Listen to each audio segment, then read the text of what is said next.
Retirement. It's a word that carries both promise and uncertainty. For years, maybe even decades, your life was shaped by structure, by a job, a role, a place where you belonged every day at 9 a.m. Then suddenly the calendar opens wide. No more deadlines, no more meetings, no more what do you do for a living, defining who you are. And that can feel liberating, but it can also feel like being unmoored in open waters. If you're watching this and you're in that stage of life, or maybe you're approaching it, let me ask you something. Have you ever felt like the world is still rushing forward, but you're standing still? Like the pace has changed, but your mind hasn't caught up? Like you're supposed to be enjoying this freedom, but sometimes it feels more like drifting? That quiet unease is more common than people admit. And today I want to introduce a companion that may help you walk this path with a bit more peace and purpose. It's not a new app, not a self-help bestseller, not even a new idea. In fact, it's a philosophy that has comforted and strengthened people for over 2,000 years. It's called Stoicism. Now I know what you're thinking. Philosophy? At my age? Sounds a bit heavy, but hear me out. Stoicism is not about sitting in a library with dusty books. It's about everyday wisdom. It's about how you deal with a rough morning, how you respond when your body aches in ways it didn't before, how you face the phone not ringing as much, how you breathe through a moment of grief, or sit with a cup of coffee and simply watch the light change. Let me share a story. Harold, 68, retired just last year. For most of his life, he was a dentist. Busy days, lots of patients, a full calendar. But 2 months after retirement, he told me he felt invisible. Not sad exactly, just faded. People used to need me, he said. Now they don't. What Harold didn't realize was that he was still needed, just in a different way. Not as a dentist, but as a neighbor, a grandfather, a man who had seen life and could offer steady eyes to others who were struggling. When he started reading some of Marcus Aurelius' meditations, something clicked. It's not what happens to you, Marcus wrote, but how you respond that matters. And that's when Harold stopped waiting to be needed. He started becoming present. He volunteers now at the community garden. He writes letters to his grandkids. And every morning he starts the day asking, what is mine to do today? Let me pass that question to you. What is yours to do today? Maybe you're facing illness. Maybe someone you love deeply has passed away. Maybe the world just feels a little too fast, too noisy, and you feel left behind. Stoicism doesn't promise to take that pain away, but it gives you a framework to hold it, understand it, and not let it break you. One of the most comforting ideas in Stoicism is that there are 2 types of things in life, those we can control and those we can't. That's it. Everything, from the weather to other people's opinions to our own bodies aging, falls into one of those 2 buckets. And the Stoic says, focus only on what you can control. So next time your knees hurt going up the stairs, or a memory of someone lost brings tears, you can gently tell yourself, I cannot control this moment, but I can choose how I meet it. You can choose grace. You can choose patience. You can even choose silence. And here's a secret. That kind of choice, that's strength. You know, in a world obsessed with youth, it takes courage to grow old with dignity. But that dignity, that quiet strength, is exactly what Stoicism teaches. Not by denying emotions, but by grounding them. Not by pretending you're unaffected, but by becoming wiser in how you carry what affects you. I want you to think about something. What if retirement isn't an end, but a shift? You spent decades investing in your career, in your family, in your community. What if now is the time to invest inward, to build your inner life with the same care you once gave to your work? It could start simply. Every morning, ask yourself, what do I value today? What will I let go of? Who will I show kindness to? And every evening, where did I act in line with who I want to be?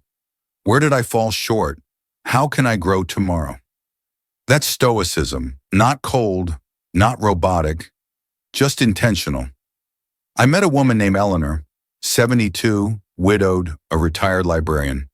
She told me she started keeping a small notebook, just a few lines each night, one page a day. She calls it her inner weather report. Some days she writes, cloudy but hopeful. Talked to the cashier for 5 minutes about tomatoes. Felt human. Other days she writes, stormy. Missed Tom terribly. But I baked his favorite bread. That helped. Eleanor said something that stayed with me. I used to think stoicism was for emperors and generals. Now I know it's for people like me, trying to make sense of long afternoons. So if you're here watching this, maybe you too are trying to make sense of long afternoons. You're not alone, and I want to invite you to something. Start today, just for today. Be aware of your reactions. Notice where you resist. Notice where you complain. And gently ask yourself, is this something I can control? If not, can I let it be? You might be surprised at how much lighter you feel. Stoicism doesn't erase life's troubles, but it helps you carry them differently. If you found something meaningful in this conversation, would you do me a small favor? Hit that like button. Maybe subscribe so we can keep having these quiet talks. And if you feel like it, share in the comments. What part of retirement has been the most unexpected for you? Or have you already found your own version of inner peace? Your story might be exactly what someone else needs to hear. So let's keep walking this path, not as teachers and students, but as fellow travelers, quietly, steadily, with dignity, and with peace. Let's sit with a feeling for a while, one that creeps into the corners of even the brightest homes after retirement. Loneliness, not just being alone, but that tender ache of not being seen, not being needed in the way you once were. The silence in the kitchen in the morning, the empty passenger seat on a Sunday drive, the long pause after asking, what should I do today? And having no one to answer. If that sounds familiar, I want you to know, you are not the only one whispering those questions into the quiet. You see, the Stoics had a unique view of solitude. They didn't fear it. They saw it as a companion, even a teacher. Seneca, who lost friends, power, and eventually his own life under the rule of Nero, wrote letters from exile that glowed with clarity and peace. In those letters, he reminded us that being alone is not the same as being empty. He wrote, one ought to prepare oneself not for death, but for solitude, because it is the state in which a person is closest to their own soul. What does that mean for you, sitting at home in 2025? Maybe with your phone face down on the table? Maybe with old photos tucked into a drawer you haven't opened lately? It means you're invited to reconnect with yourself in a deeper way, not in a productivity-driven, reinvent yourself kind of way, but in a softer, older kind of way. The way an old tree doesn't need to prove it's growing, it simply stands. Let me tell you about Marjorie. She's 79, lives in a small house on the edge of Vermont, and spent the first 2 years after her husband died watching TV on low volume and eating toast for dinner. The quiet scared me, she told me once, not because it was loud, but because it was honest. Then one spring, she planted tulips, just 5 bulbs, right outside the window where she drank her morning tea. She watered them each day. She talked to them sometimes. By April, they bloomed. They didn't change the world, she laughed, but they changed mine. The Stoics would call that a movement toward virtue, toward engaging with life, however modestly, toward being in conversation with the world, even when it seems no one is talking back. So I ask you, is there something small, quiet, maybe even silly, that you could bring into your day just for the sake of being more alive? A short walk without music, writing a letter with your favorite pen, talking out loud to a tree. Don't laugh, it works. You see, loneliness becomes suffering when we resist it, when we fight it or shame ourselves for feeling it. But when we look it in the eye, like the Stoics did, we may find that it softens, that it too is just a visitor. Here's a simple Stoic exercise I invite you to try. At the end of the day, ask yourself, where did I connect today?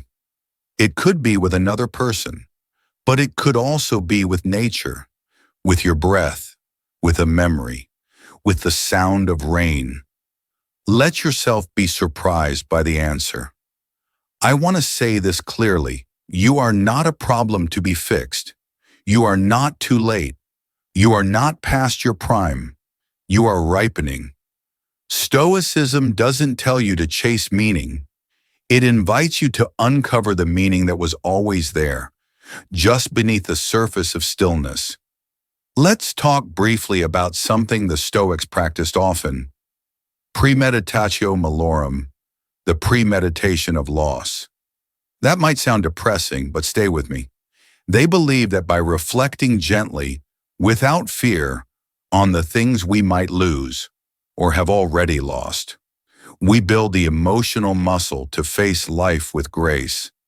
That means it's okay to remember, to look at that photo and feel the ache, to hear your late partner's favorite song and cry, not because you're stuck, but because you love deeply, and that love deserves a witness. Marcus Aurelius wrote, "Do not be ashamed of help. It takes nothing away from your strength." So if you are lonely, ask for help. From a neighbor, from your community center, even from this community right here on this video. Leave a comment, tell us your name, say hello, let yourself be heard. There's more than one way to be together. Right now, you and I, we're sharing a thought. That's connection. That's presence. If this part of the video speaks to you, give it a like, not for the algorithm, but to let others know they're not alone.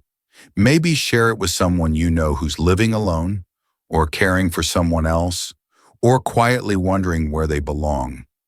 And if you feel up to it, tell me in the comments. What does connection mean to you now? Has it changed over the years? What's one way you found meaning in solitude? I promise you, your words might be what someone else needs to read at 11 p.m. when the house is quiet and the silence feels heavy. We are not alone, not really, not when we can still choose presence, not when we can still open the window and listen. Let's breathe through the quiet together. And when you're ready, I'll meet you in the next part of this journey. We'll talk about something else that many people feel afraid to speak of: the body changing, aging, hurting, and how Stoicism meets that too. Until then, be gentle with yourself, with your heart, with your day. The silence may stay, but now you are listening to it with kinder ears. And sometimes that's enough. Before we go on, let me pick up where we left off, because what we talked about in the last part still lingers. That silence, that stillness, the kind that isn't just outside but in your body too. Have you felt that lately? The way quiet becomes heavier when your body moves slower, when even simple motions carry a kind of gravity. Because if we're being honest, there are days when even breathing can feel like effort. Maybe your back is stiff this morning. Maybe your knees argued with the stairs. Maybe the mirror surprised you again with a new line or a new softness. That's the body speaking, sometimes kindly, sometimes not. Growing older is one of life's great teachers, But like all great teachers, it can be demanding. It doesn't always raise its voice, but it doesn't let you ignore the lesson either. Let me ask you gently, have you ever felt frustrated at your body lately? Disappointed? Maybe even betrayed by it? You are not alone. That shift from being able to carry groceries in one trip to needing to pause halfway up the stairs can feel like a slow grieving, not of death, but of the person you used to be, the body you used to have, the vitality that used to answer your call. And here's where Stoicism enters. Again, not with judgment, but with steadiness. You see, the Stoics never promised a body that didn't age.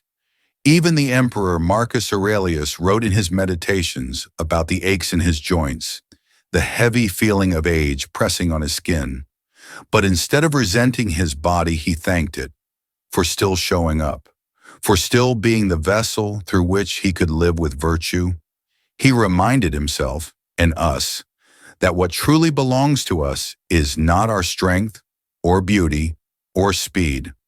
What belongs to us is our character.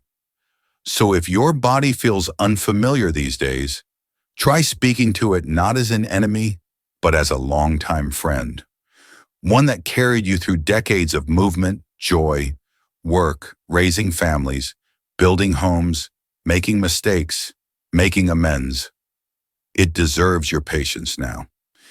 Let me tell you about Frank. He's 75, used to be a mechanic, strong hands, fast steps. These days he uses a walker and has to rest between errands. But every morning he stands in front of his bathroom mirror and says one thing to himself: "Still here, let's go." He told me he got that from a Stoic exercise called amor fati, the love of fate. It's the radical acceptance of what life brings, not begrudgingly, but with a quiet yes. So when his hands tremble tying his shoes, he laughs softly. These hands fixed engines. These hands held my wife. They've earned the right to shake. Isn't that beautiful? The aging body doesn't need your shame. It needs your respect. Of course, we're not denying the hard parts. Pain is real. Diagnosis is scary. The loss of independence, even in small ways, having to ask someone to help open a jar, or needing more rest, can feel like a slow erosion of pride. But remember, you are not less you because you can't do what you once did. The Stoics teach us to separate what is up to us and what is not up to us. Your blood pressure? Not fully up to you. How kindly you speak to yourself when the cuff reads high? That's up to you.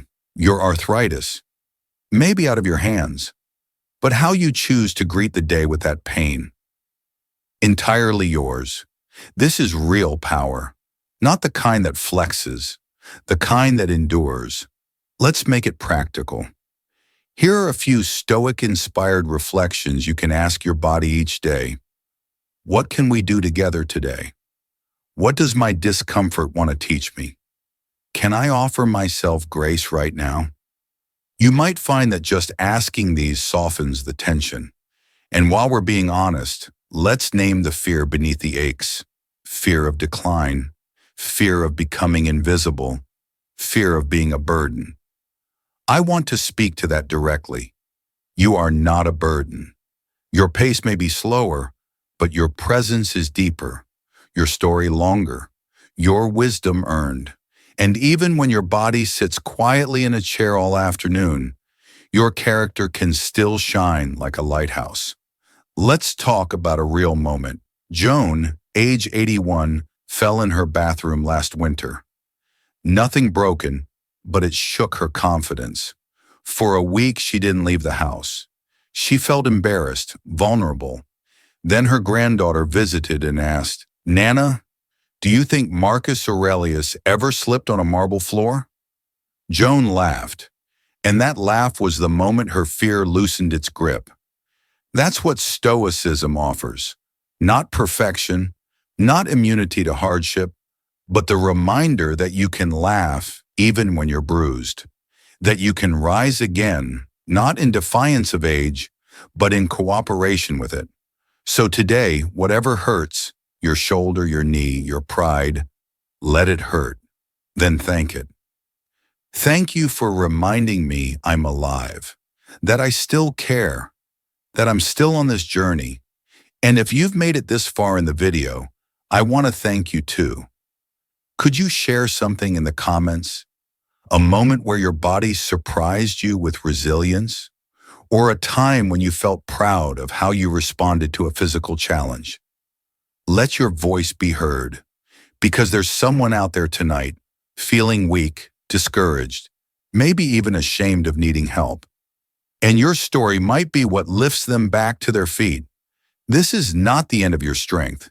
It's the evolution of it. We'll talk next about meaning, about identity, about what remains when your titles and roles fall away. But for now, may you walk gently with your body. May you treat it not as a failing machine, but as a well-traveled vessel. And may you meet your reflection with respect, with strength, not loud, not fast, but lasting.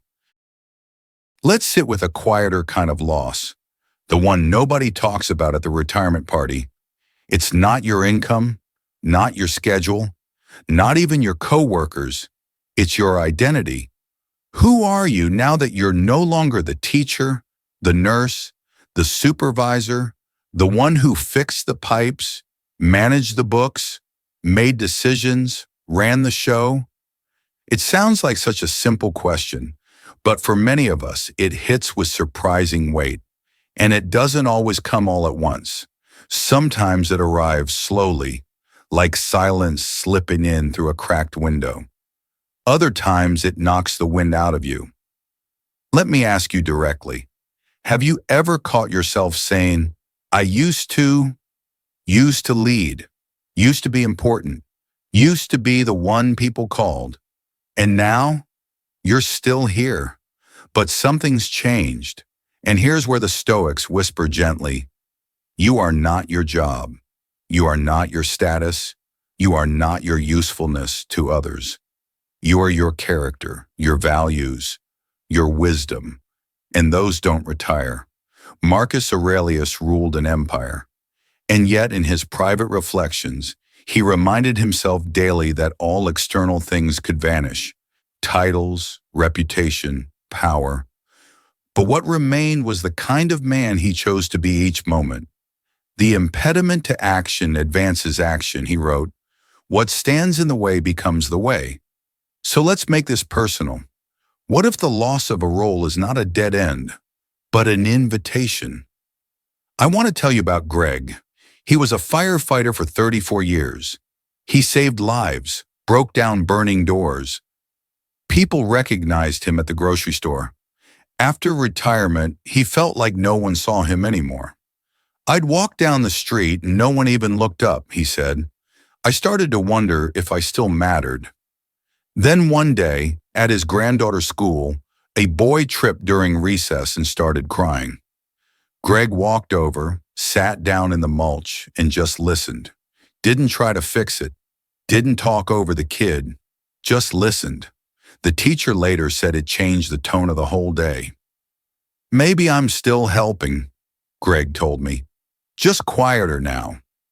That's stoicism. It's the shift from doing to being, from impact that's seen to impact that's felt. So here's a reflection I offer you.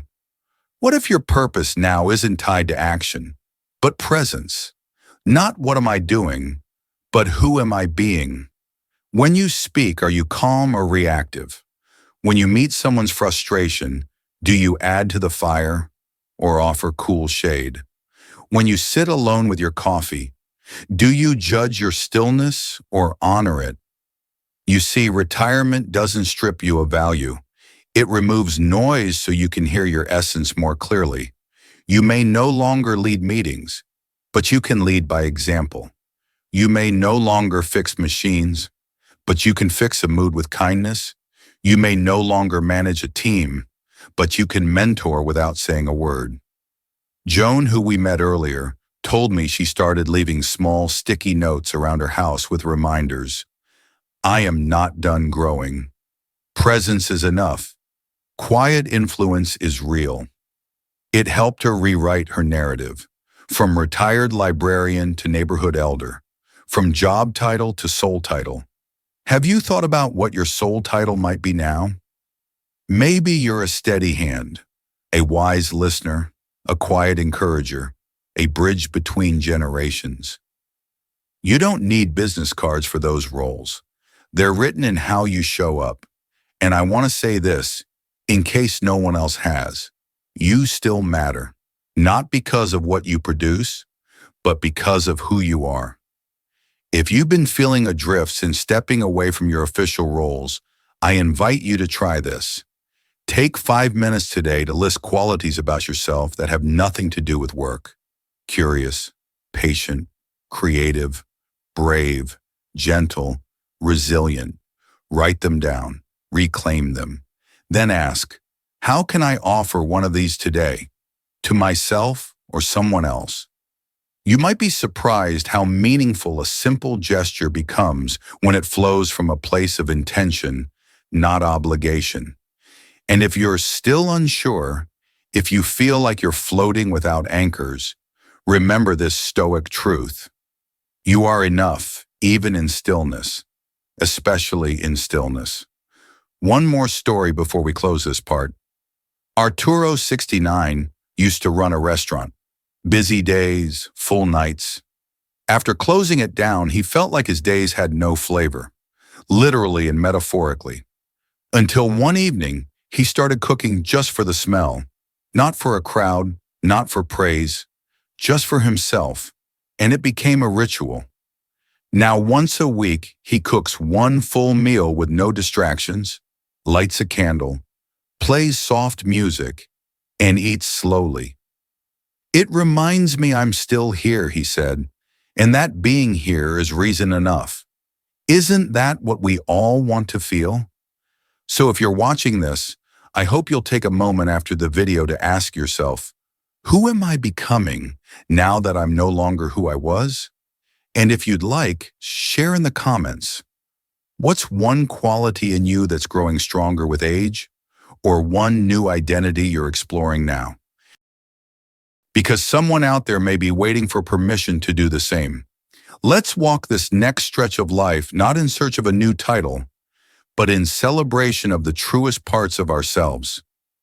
You're not less, you're distilled. I'll meet you in the next part. And until then, carry yourself gently. You've earned it. Let's talk about something few people want to linger on, but all of us eventually face.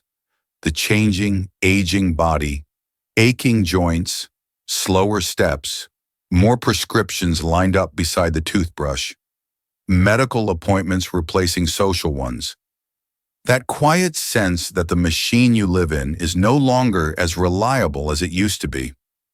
Let me ask you gently, how do you feel when your body surprises you, not with vitality, but with limitation? Do you get angry, frustrated, embarrassed? Do you mourn the strength you once had? If you do, you're not alone, and you're not weak for feeling it. But before we go further, remember what we talked about earlier, when we sat together in the silence of long afternoons, when we explored how loneliness could become less of a curse and more of a companion. This part, about the body, is deeply tied to that. Because often it's not just the house that feels quieter, it's our body too. Quieter than it once was, less quick to act, slower to heal, but maybe, just maybe, more available to feel. The Stoics have something to offer here, not a cure, not denial, but a deeper kind of acceptance, one that doesn't give up, but transforms how we relate to our bodies as they change.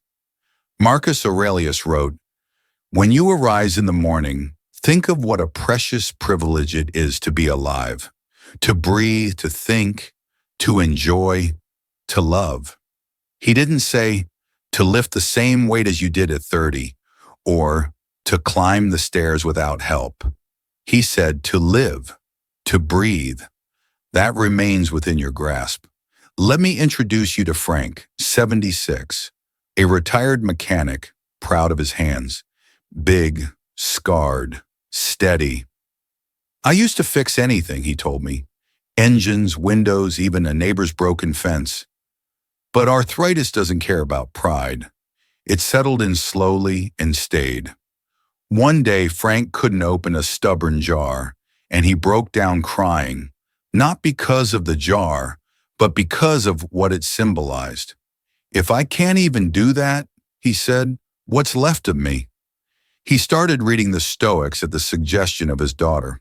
At first, he rolled his eyes. Philosophy won't fix my hands, he said, but he kept reading. And something shifted, not in his joints, but in his view. I realized I was measuring my worth by function, Frank told me, but maybe I'm more than what I can do. Now he keeps a small notebook titled, What I Noticed Today. One entry read, Watch the sparrows fight over a crust of bread. Laughed out loud. First time in weeks. Another said, Listen to my grandson talk about dinosaurs. I said nothing smart, just listened. He smiled. Frank still can't fix fences, but now he fixes silence. He fills rooms with presence. That's a kind of strength too. So if you've been with me this far, thank you. Truly. It means you're not just listening, you're reflecting, feeling, breathing through these words with me. And that's what matters. So if you're watching this and struggling with the changes in your body, let's remember this together. You are not your body. You live in it, care for it, but you are not defined by its speed or its strength. Pain is real, yes, but so is your response. Epictetus, who lived with a disability himself, reminded us, it's not the things themselves that disturb us, but our opinions about them. Aging is not failure. It is nature in motion. It is the unfolding of life, not the unraveling. Joan, whom we've met before, began walking each morning at sunrise, not to burn calories, but to say hello to the world before it gets too loud. Her knees creak, her breath catches, but she calls it her most sacred hour. This body won't last forever, she told me once, but while I'm in it, I can choose how I inhabit it, and so can you. One little practice. Every morning, thank your body for something. Just one thing. Thank you, hands, for lifting this cup. Thank you, eyes, for catching the shape of the moon. Thank you, legs, for carrying me through this day. That's not sentimentality, that's reverence. And when the hard days come, as they always do, pause. Breathe. Ask yourself not, what have I lost, but what can I still offer? Maybe it's your calm in the middle of someone else's storm, your patience when others rush, your gentleness in a world that's forgotten how to slow down. You may move slower, but you see deeper. You may reach less, but you hold more wisdom. Isn't that a kind of power? I'll close this part with a story about Linda, 81. She uses a walker now, and she used to resent the way strangers rushed to help her. I felt useless in us, she said, like I was everyone's pity project. But then she changed one thing. She decided to receive their kindness, not as weakness, but as grace. Now I say thank you like I mean it, because I do, because their hands remind me I'm still worth showing up for. That's not frailty, that's dignity, and that's stoicism, not the armor of pride, but the quiet strength to live with what is. If this resonates with you, I'd love to hear it. In the comments, tell me, what has your body taught you lately? What has aging revealed that youth kept hidden? And if someone in your life is struggling with these same shifts, consider sharing this video with them, not as a lesson, but as a companion. We walk together, slower now but closer, and we keep walking. Until then, may you move gently, with breath, with awareness, and with quiet pride in how far you've come, and we'll walk through it together. Let's start now, because sooner or later we lose something, or someone, we thought we could never live without. A partner, a friend, a role, a place we once called home. And when that absence echoes through your days, even stoic wisdom can feel like a faint whisper. But maybe that's exactly when we need it most. Grief is not a detour from life. It is part of the path, and the Stoics never denied that. When Epictetus lost his leg, he didn't deny the pain. He simply said, "I lost it because it was not mine to keep." That may sound cold, but look closer. What he was doing was this: separating what was his response, his soul, from what wasn't, his body, time, fate. But what do we do when what we've lost isn't a leg or a job, but someone we love? Let me tell you about Sam and Margaret. They were married for 54 years. Sam told me once that after Margaret passed, the world felt blurry, like I was walking through fog with no hands to reach out for. He'd sit at the kitchen table, staring at her empty chair, waiting for the sound of her footsteps. Then one morning he did something small. He poured 2 cups of tea, one for him, one for her. He sat. He whispered, "Good morning, love." And he drank his tea in silence, not to forget her, but to remember her with warmth instead of only pain. That too is stoicism, not to bury grief, but to give it shape, to welcome it without letting it take over. Marcus Aurelius wrote, "Do not grieve that something is lost. Be grateful that it was given." We're not machines. We feel, we ache, and yes, we cry. But the Stoic way says this: let pain touch you, but not define you. Are you carrying a loss today? A recent one? Or an old one that still feels fresh? You don't have to tell me what it is, but you might sit with it. Light a candle. Say their name. Write them a letter, or simply breathe and let memory rise without shame. There's no timeline to grief. But there is grace in choosing how we carry it. And choosing not to be bitter doesn't mean we didn't love deeply. It means we honor that love by walking forward with it. A viewer once sent me a message. She said, "My husband died 10 years ago. Every day I still talk to him. I know he's not answering, but in a way, I always feel heard." If you've ever felt that, you're not alone. And if today is one of those days when the absence feels heavier than usual, I hope this helped lighten it, even just a little. Loss is not the end of love. It's part of its shape. And through that shape, we keep walking. But let me stay with you here for a moment longer, because grief doesn't move in straight lines. It circles back, comes in waves, sneaks into music, smells old photographs. One day you feel okay. The next, undone by a sweater tucked in a drawer.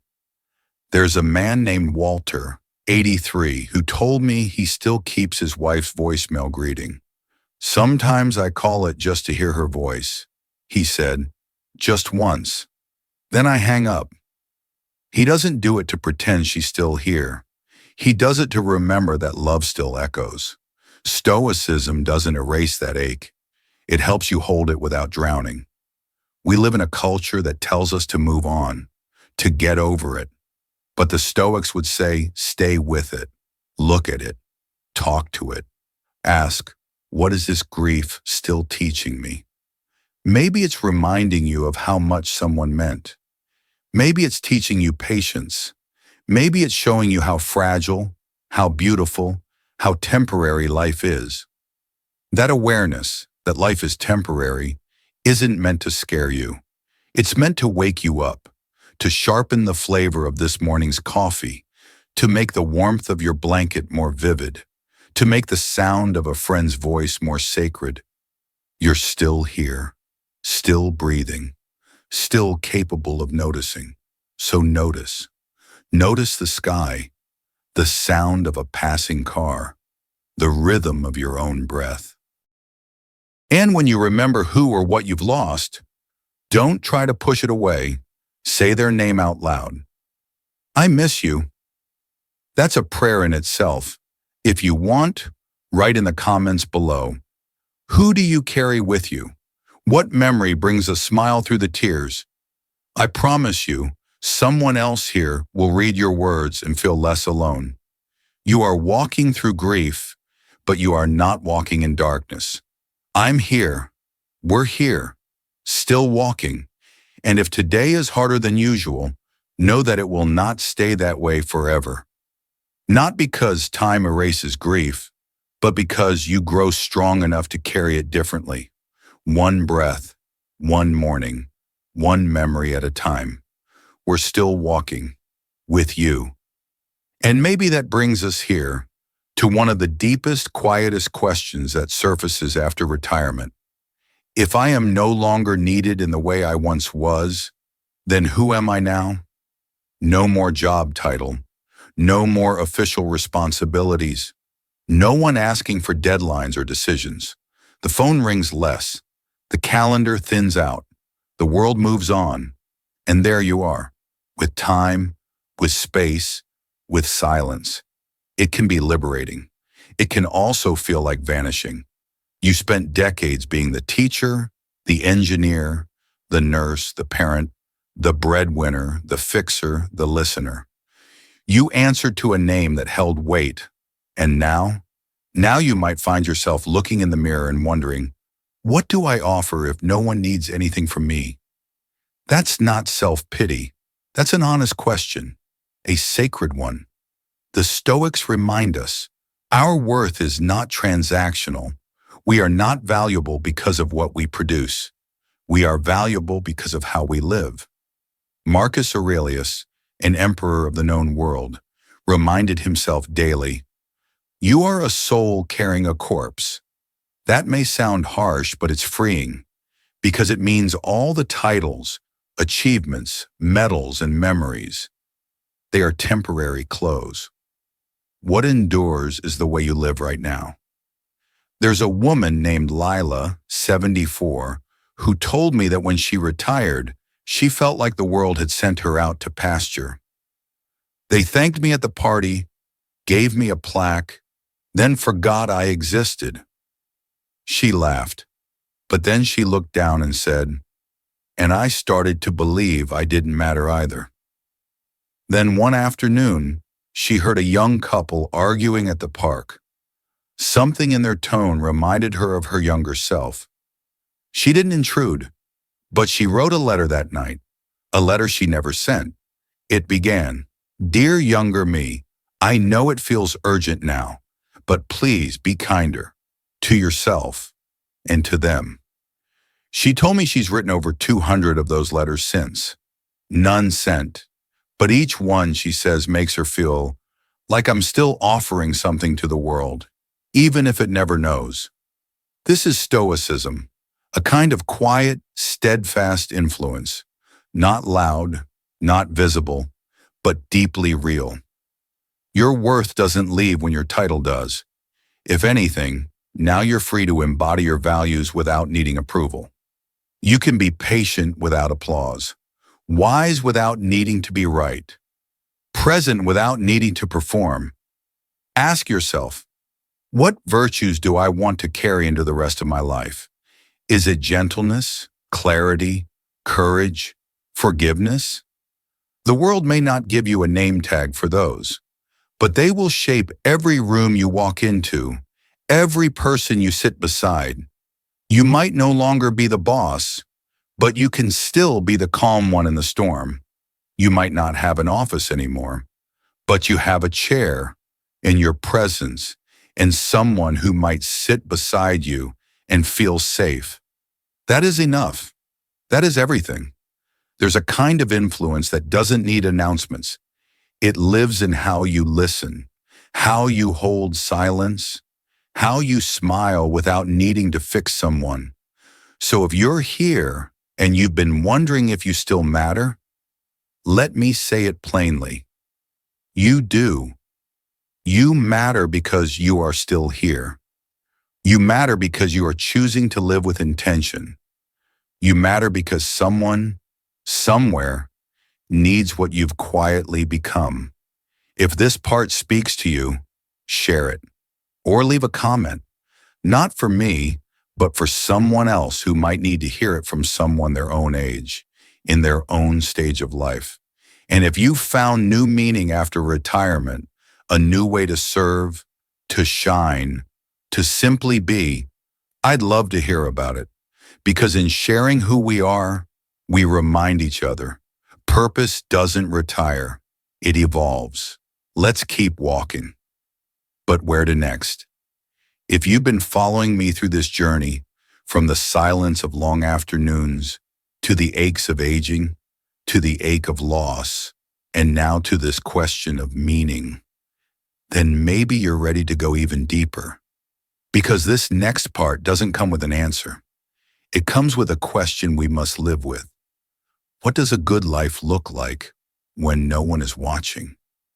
The Stoics would say, it's the life aligned with virtue, even in the smallest acts, even when the applause is gone, even when it's just you, your cup of tea, and a rainy afternoon. That's where we'll go next. We'll talk about stillness, about quiet joy, about the kind of strength that doesn't seek credit, but steadies the room simply by being. You've earned this part of the journey. Let's walk it together. I'll meet you there, in the next breath, in the next pause, with care. So here we are. No rush, no noise, just now. Just this. This is the part of life that many overlook, not because it's unimportant, but because it's so subtle. It doesn't shout, it doesn't demand, but it's here, quietly asking, can you stay with yourself just as you are? In Stoic practice, stillness isn't laziness, it's clarity. It's the ability to stop running, not just physically, but mentally, to stop chasing what you can't control, to stop regretting what you didn't do, and to just be. There's a retired teacher named Hector, 80, who told me something that stuck. I used to stand in front of a classroom full of students. Now I sit on my porch and talk to birds. And somehow I feel just as useful. He keeps a small journal, not for deep thoughts, just for noticing. Today's entry read, "The sky turned gold behind the pine trees." I didn't do anything, but I was there. Sometimes presence is more powerful than action. Sometimes your presence, calm, grounded, aware, is exactly what the world around you needs most, especially in a world that's always rushing. The Stoics called this inner stillness ataraxia, a kind of serene stability, not numbness, not indifference, just grounded peace. You don't get that by achieving more. You get it by letting go. So here's a practice if you'd like one. Pick one moment each day to do nothing. Not scroll, not fix, not read, just sit. Let your shoulders drop. Let your jaw soften. Let your breath return to you. In that space, ask, what am I holding that I no longer need to carry? Maybe it's an old resentment. Maybe it's a standard you no longer have to meet. Maybe it's the need to be strong all the time. Let it go, even just a little. And then notice something. The birds, the dust in the light, the sound of your own heart. That's not nothing. That's everything. There's wisdom in watching the kettle boil without impatience. There's grace in folding laundry with care. There's meaning in making tea and drinking it without a screen in front of you. That's the Stoic life too. Not grand, but grounded. So if you ever wonder what your legacy is now that the office is gone, the job is finished, the children are grown, remember this. Your legacy might be how your presence calms a room, how your silence invites honesty, how your simplicity gives others permission to slow down too. It's not about doing more. It's about being more. And sometimes, just being fully here is more than enough. You've made it this far. Let that be a comfort. Let that be a kind of victory. And if you'd like, share a moment of stillness with us in the comments. What's something you noticed today simply because you were paying attention? Maybe that's what this part of life is truly for. Not to prove, but to perceive. Not to race, but to rest. Not to win, but to witness. Thank you for being here. Truly, let's keep walking. No need to hurry. We're already home. And now, here we are. At the quiet end of the road we've walked together. Maybe you joined this journey because something in your life had shifted. A role lost, a person missed, a season changed. Maybe you came searching for answers, or maybe just a bit of company. Whatever brought you here, I want to say thank you. Thank you for staying. Thank you for listening. Thank you for feeling alongside me. We've talked about many things, about control and surrender, about the loneliness that follows silence, about the body as it slows down, about grief and the people we carry with us. We asked what it means to live well when no one is watching, and how to move through the world with quiet purpose instead of loud performance. Through it all, Stoicism has been more than a philosophy. It's been a companion, not to tell us how to live, but to remind us that the life we already have is worthy of attention, of virtue, of peace. And if you remember only one thing from all of this, let it be this. You do not need to be younger, faster, richer, or more productive to be of value. You are already enough, not because of what you do, but because of how you are. Your presence is powerful, your stillness is strong.